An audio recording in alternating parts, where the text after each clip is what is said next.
Assalamualaikum warahmatullahi wabarakatuh. Ya, kembali lagi bersama saya Ibu Siti Ramsyah Aini Ritonga, guru bidang studi ekonomi SMA Islam An-Nizam Medan. Hari ini kembali lagi di video pembelajaran ekonomi gampang. Baik, mari kita buka pembelajaran hari ini dengan mengucapkan lafaz Bismillahirrahmanirrahim. Anak-anak Ibu kelas 11, hari ini kita masuk di materi baru. Udah masuk bab 3 kalau di bukunya ya. Materi baru mengenai masalah ketenaga kerjaan. Ada 5 nih. So materi banyak kali Bu, slow. Sikit aja, 4 slide ya. Kita rangkum menjadi lebih gampang. Yang pertama kita akan mengetahui apa itu tenaga kerja, apa itu angkatan kerja, kesempatan kerja, jenis-jenis tenaga kerja dan upaya peningkatan kualitas tenaga kerja. Oke ya, next. Nah, anak-anak Ibu, tenaga kerja adalah ini dia. Penduduk yang berada dalam usia kerja. Masyarakat Indonesia yang berada di usia kerja. Itu disebut dengan tenaga kerja. Umurmu berapa? 16 tahun. Berarti masuk di tenaga kerja. Ya. Rentang usianya 15 tahun sampai 65 tahun. Berarti kalau masih di rentang ini digolongkan menjadi tenaga kerja. Kamu tenaga kerja? Iya, berdasarkan usia. Tapi yang kedua adalah usia ini pun harus mampu menghasilkan barang dan jasa untuk memenuhi kehidupan, kebutuhan hidup. Kamu mampu? Tidak. Jadi ada syaratnya. Ya, jadi kalau tenaga kerja adalah orang penduduk yang berada di dalam usia kerja dan mampu ya memenuhi, menghasilkan barang dan jasa untuk memenuhi kebutuhan hidupnya. Nah, tenaga kerja ini kita bagi menjadi 2. Ya, yang pertama namanya angkatan kerja, yang kedua bukan angkatan kerja. Ya, angkatan kerja adalah orang penduduk masyarakat yang memiliki usia 15 sampai 65 tahun. Tapi mereka sedang apa? Sedang bekerja. Atau sedang cuti bekerja. Guru ya kan, ibu guru lagi hamil cuti kerja. Atau mencari pekerjaan. Kalian masuk di 3 ini, walaupun usia kalian usia kerja, apakah masuk di golongan 3 ini? Tidak, maka kalian bukan angkatan kerja.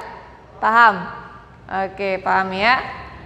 Yang kedua adalah bukan angkatan kerja, adalah penduduk yang berada di usia kerja 15 sampai 65 tahun. Tapi dia sedang bersekolah. Berarti bukan angkatan kerja. Atau Bu, kalau dia mahasiswa, iya jadi sebenarnya itu mahasiswa masuk di bukan angkatan kerja. Jadi perhitungan pengangguran mahasiswa nggak dihitung walaupun dia 15 tahun. Tapi kalau dia sudah wisuda, udah nggak sekolah lagi, maka belum ada kerjaan ya, maka masuk di golongan angkatan kerja. Karena sedang mencari pekerjaan, ya. Jadi ibu rumah tangga juga, ya, ibu rumah tangga walaupun kadang dirapot ya kan pekerjaan apa ibu rumah tangga, tapi ibu rumah tangga nggak digolongkan masuk di golongan bukan angkatan kerja. Yang ketiga adalah penyandang cacat, yaitu orang-orang yang karena keterbatasan fisik, ya, nggak mampu menghasilkan, nggak mampu memproduksi, itu dia. Tapi kalau misalnya dia penyandang cacatnya ini masih bisa produktivitasnya masih bagus, maka bisa dimasukkan ke angkatan kerja. Nah, anak-anak Ibu, tadi kan di angkatan kerja ini ada dia golongan pencari kerja, ya kan? Berarti di sini adalah ada orang yang belum punya pekerjaan atau lagi nyari kerjaan atau lagi menganggur, kita masukkan di bagian golongan angkatan kerja. Kenapa ini bisa terjadi? Kenapa masih ada orang yang mencari pekerjaan? Karena ada istilahnya kesempatan kerja. Nah, makanya adalah yang golongan orang yang masih mencari pekerjaan Karena ada istilah kesempatan kerja. Apa itu, Bu? Ya, kesempatan kerja adalah ketersediaan lapangan pekerjaan. Kesempatan kerja adalah banyaknya lowongan pekerjaan yang ada. Kesempatan kerja adalah kemampuan ya penyerapan tenaga kerja. Nah, kesempatan kerjanya kecil atau besar.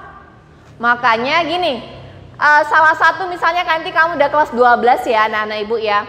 Nanti kan bingung nih mau jurusan apa, mau masuk apa, mau jadi apa. Itu salah satu kategori pertimbangannya adalah apakah jurusan itu kesempatan kerjanya besar atau jurusan itu kesempatan kerjanya kecil. Nah itu dia, pandai-pandai. Jangan perkara gengsi, kita masuk di jurusan kuliahnya itu, pengennya jadi itu, tapi ternyata kesempatan kerja atau kemampuan menyerap tenaga kerjanya kecil. Mending nyari sebuah jurusan yang kesempatan kerjanya lebih besar. Karena bagaimanapun kita kuliah kan untuk bekerja nantinya. Itu dia ya. Harus ada basic, harus mempunyai ilmu itu, menentukan mana nih pekerjaan yang kesempatan kerjanya besar atau lowongan pekerjaannya banyak. Contohnya kalau guru cukup banyak ya kesempatan kerjanya atau lowongan pekerjaannya. Apalagi pemerintah itu lagi menggencarkan mendirikan sekolah-sekolah dasar di pelosok-pelosok, maka pasti akan membutuhkan menyerap tenaga kerja guru SD. Nah, kalau ibu ya, ibu kasih tahu nih, bukan info-info lowongan kerja loker di Instagram segala macam. Banyak kalau dari jurusan pendidikan ya untuk jadi guru, paling banyak memang untuk mencari guru SD daripada guru yang kejurusan kayak saya. Makanya dalam memilihnya itu tentukan dulu kesempatan kerjanya besar atau kecil, supaya tidak terjadi pengangguran. Oke ya, paham. Nah, selanjutnya jenis-jenis tenaga kerja. Yang pertama itu adalah tenaga kerja terdidik, tenaga ahli, dan tenaga mahir. Adalah tenaga kerja yang mengikuti pendidikan formal ataupun non formal. Ya, jadi keahlian mereka karena mereka mengikuti pendidikan itu. Ini dia. Jadi misalnya seperti guru, dokter, insinyur, hakim, pengacara, apalagi pokoknya bisa kerja itu, pandai itu gitu kan, pandai atas pekerjaan itu, ahli dalam pekerjaan itu karena mengikuti pendidikan. Contohnya ya apoteker seperti itu ya, bidan. Yang kedua adalah tenaga kerja terlatih. Nih, seperti montir juga ya. Nah, dia tidak perlu mengikuti pendidikan formal, tapi ketika memiliki pengalaman kerja dan terus berlatih, maka dia mampu untuk bekerja. Ya, contohnya ini yang tukang jahit, montir, koki, supir. Karena pengalaman kerja sering bawa mobil, ya nggak perlu dia S1 kesupiran misalnya kan, nggak perlu. Cukup latihan aja. Nah, yang ketiga, tenaga kerja tidak terdidik dan tidak terlatih. Nah, contohnya kuli bangunan, cleaning service, tukang cuci piring, gitu-gitu ya. Dia tidak mengandalkan intelektual dan keahlian, tapi mengandalkan tenaganya saja. Ingat ya, saja. Cukup tenaganya aja. Oke? Ada 3? Pahamlah. Selanjutnya, bagaimana upaya peningkatan kualitas tenaga kerja? Kenapa harus ditingkatkan, Bu? Karena salah satu ya, seperti materi kita kemarin, pertumbuhan ekonomi, pembangunan ekonomi dipengaruhi oleh kualitas sumber daya manusianya yang bagus, yang teruji, yang bisa bersaing. Maka harus ada peningkatan kualitas. Kita bagi menjadi 2. Yang pertama melalui jalur formal, berarti melalui pendidikan sekolah umum ya, dari SD, SMP, SMA, atau dari sekolah kejuruan, SMK, atau les-les yang non formal, les-les keterampilan. Dan yang ketiga melalui kursus menjahit, kursus mobil ya, kursus otomotif ada itu. Nah, yang kedua ada jalur non formal. Ini biasanya dilakukan oleh lembaga-lembaga. Yang pertama contohnya ada kegiatan latihan kerja yang dilakukan oleh Departemen Tenaga Kerja. Pelatihan-pelatihan soft skill, pelatihan-pelatihan teknologi itu dilakukan untuk peningkatannya. Yang kedua, meningkatkan yang kedua ini ya, magang. Magang ini adalah bentuk kerjasama dari lembaga pendidikan ke perusahaan-perusahaan, mengirimkan siswa atau mahasiswanya untuk bekerja, magang, berlatih di perusahaan itu. Itu untuk meningkatkan kualitasnya. Yang ketiga adalah meningkatkan kualitas mental dan spiritual.